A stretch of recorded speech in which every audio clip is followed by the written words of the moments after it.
You're listening to Transformation at Work, your one-stop guide to Salesforce success. And this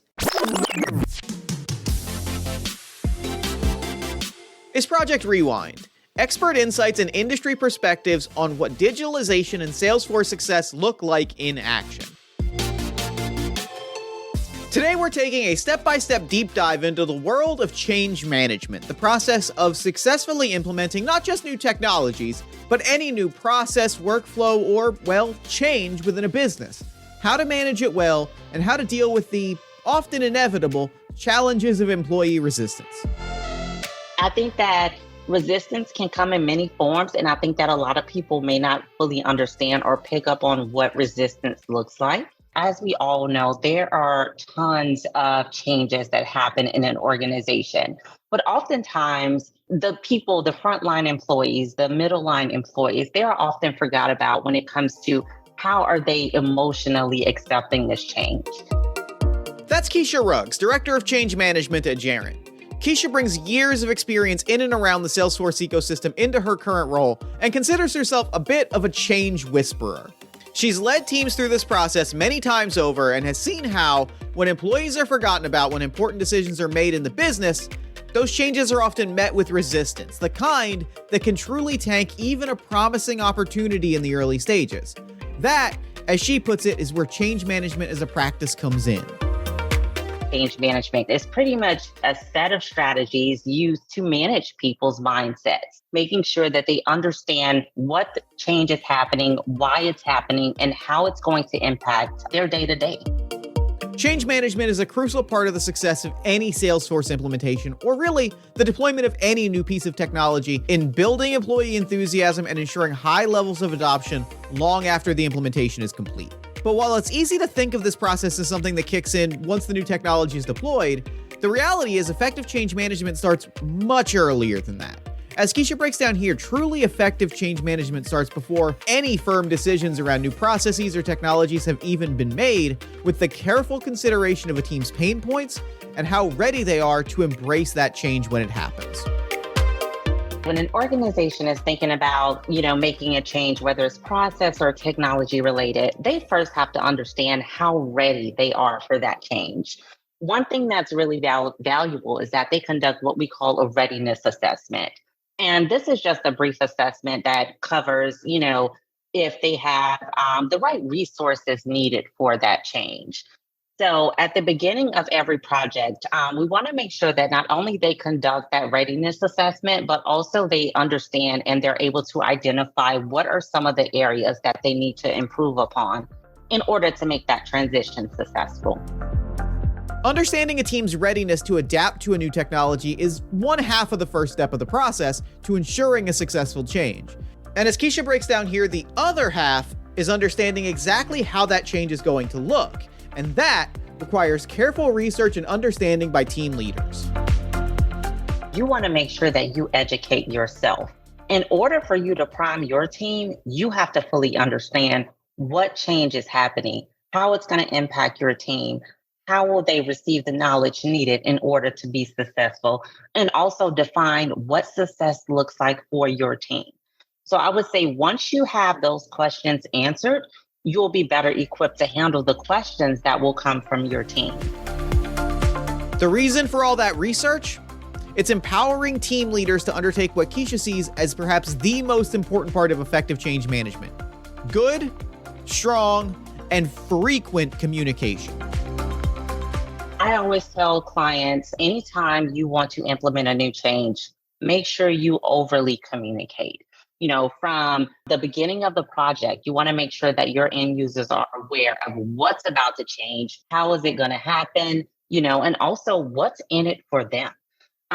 Throughout the project, you want to make sure they understand what's happening so far, right? So for example, if you've just completed UAT on a project, make sure that you communicate that to those individuals so they not only know where you are currently in the project, but also what is some things to look forward to.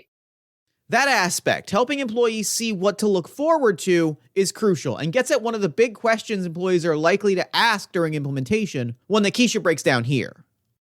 You want to explain to them what we call our WIFMs, what's in it for me. You want to make sure they fully understand that, because if they don't, that's where they begin to be a little bit of resistance.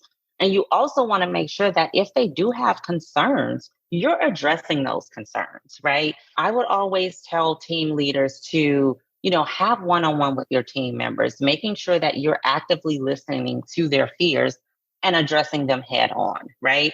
If you do that, if you're able to provide that reassurance, that will mitigate some of the resistance that you will see once they learn about the change. Of course, that communication can take a lot of different forms, from the earliest readiness testing to one-on-one check-ins long after implementation is complete. Here's Keisha with a deeper look into how multiple approaches to engaging employees creates an ever clearer sense of that communication. Even though you're rolling out a change to those individuals, you want to make sure that we're coming up with ways to keep them engaged throughout the entire process. What does that engagement look like exactly, though, right? I will give you an example. So here at Jarent, we help companies implement Salesforce, right? And one thing that we do is we come up with different ways on how to engage their employees throughout the process. Now, this could be in the form of inviting their employees to certain project meetings or even having them attend sprint demos. Either way, by having employees engaged throughout the process, this not only makes them feel included, but they actually feel as if their feedback is taken into consideration and that their emotions are at the forefront of this change. The goal of over-communicating about this change is twofold. You want employees to be aware of the new processes and technology, sure, but you also want them to be curious, engaged, ultimately excited about them, so that they're more likely to dive in and embrace them long term. You need to foster a learning mindset. What I mean by that is that we would love to see team leads encourage their peers to complete Salesforce trailheads and try to attend webinars just to familiarize themselves with Salesforce. The sooner they start to familiarize themselves with Salesforce, the easier it will be for them to transition once they're live on the system. And of course, one of the best ways to do that, as Keisha points out, is empower the employees themselves to lead those training efforts, and that means identifying change champions for your organization. One thing that we encourage from our clients is that they identify and empower change champions for this transition. It's very important that they identify these individuals because they're going to act as our advocates or as our influencers. And also trainers who can provide that support to their peers and guide them through this change. Of course, when we're talking about advocates for change, Keisha is quick to point out that some of the most impactful influencers within an organization are the team leaders themselves. Oftentimes, changes are rolled out within an organization without executive buy-in. Studies show that anytime a new change is rolled out, if the employees see that the CEO is a part of the change or another C-level executive is an advocate for the change, they are more likely to be on board with that change. Now, speaking of training, that's something else that Keisha identifies as a real cornerstone of a good, strong change management plan. Now, we've talked before about what makes good training so essential. And if you'd like to hear more about that, check out episode 15 of Transformation at Work with Antonia Moore. There's a link to that episode in the description. But as Keisha points out, good training is also an opportunity to truly tackle employee resistance head on by showing them precisely what the new technology can do. One of the number one fears that employees have when they hear that a new change is coming is, how will I navigate this new system? Right? They start to think about, they start to have different fears, different types of anxiety, because they may feel as if they're not technology savvy enough to understand this new system to perform their day-to-day responsibilities. So you always want to make sure that you have a solid training plan and strategy in place to ensure that those end users are equipped with the knowledge that they need in order to be successful once you go live. But to truly build a training plan that engages employees and gives them the tools to navigate this change successfully, leaders can't prioritize a one-size-fits-all approach. It has to be rooted in the same kind of communication and the same kind of understanding that has guided the change management process to date. Here at Jarrett, we follow the ProSci methodology when it comes to change management. So we'll make sure that we walk through that ad car process with them so that they're successful when it comes to their communication and also training methods that they have. One thing that we do is that we learn a little bit more about your end users, right? What I mean by that is that we conduct what we call digital maturity assessments. We also conduct demographic analysis. So we can not only understand where your people are, how tech savvy they are, based on that demographic analysis and the digital maturity assessment, it allows us to develop those comprehensive training programs tailored to those different skill levels to support user adoption and proficiency. And with all of those pieces in place, we come to the end of the road. Training plan is complete, communications have been sent, and we're done here. We pack it in, right? Well, not quite.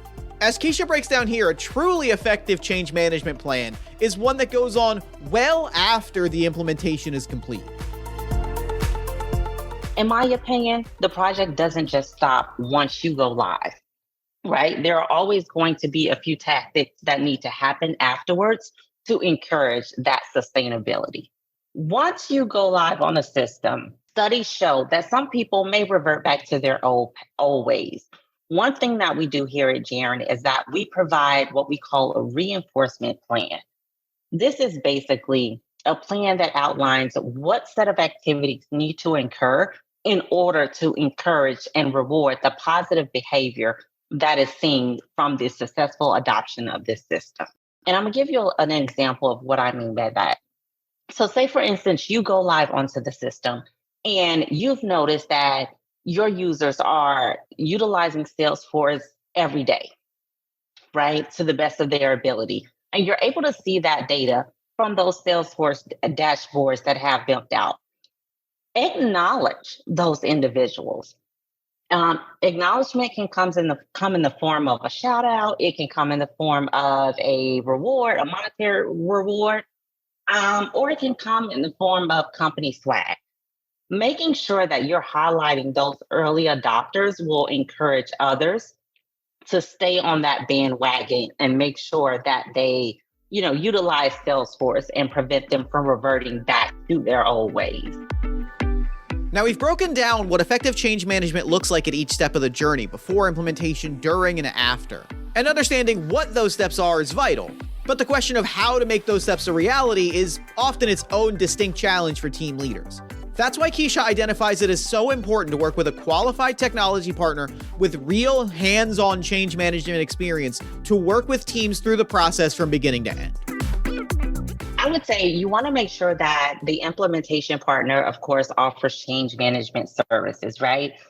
For a technology change to be successful, it is very dependent on the people. If you don't have the people on board, then you're not going to see the ROI that you're expecting to see. So you want to make sure that your technology partner offers change management services.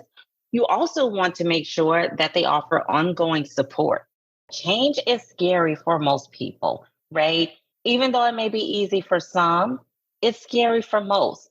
So if you're thinking about introducing a new change, or if you need assistance with, change management, please make sure that you have a qualified technology partner that offers those services and able to work with that and create a plan based on your unique need. Now, make no mistake, change management, it's a tremendous amount of work. It is no small ask. But when the work is done and it's done well, and when the pieces of the puzzle are all in place, the end result can be pretty profound, as Keisha breaks down here. There was one time where I was working with an automotive client. Sometimes they have a lot of resistors. So this one particular client, this specific department was told that they would be implementing Salesforce, and they immediately freaked out. When I say they freaked out, they were so scared to use technology to record their data that they were threatening to quit. So once I learned about that, I had to step in and I had to not only build rapport with some of those users, but making sure that they were fully trained on the system in order to stay employed, of course, but also making them feel a little bit better about this transition. When I hear that people are afraid of change and they're completely terrified of it, just to see them navigate through that process and at the end, they're pretty much becoming, subject matter experts in it, that's rewarding to me. I love to see the smile on their face because they doubted that they can get from where they started to where they are now. And that moment, seeing employees go from resistant to a change to embracing it, seeing them excited about a new piece of technology, seeing their processes evolve, workflows go into place, and ultimately getting to reap the benefits of new technologies, workflows, and opportunities, that is transformation at work.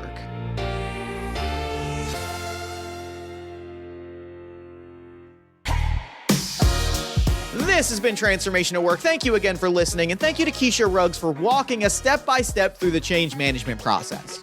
Transformation at Work is, as always, produced by Jarrett in collaboration with Salesforce. I am Jeff Stormer, your host and producer. If you enjoyed the show, consider leaving us a 5-star review on iTunes or Spotify, or head to jarrett.com to sign up for email updates when we release new episodes. Until next time, thank you again for listening, and we hope to see you again soon.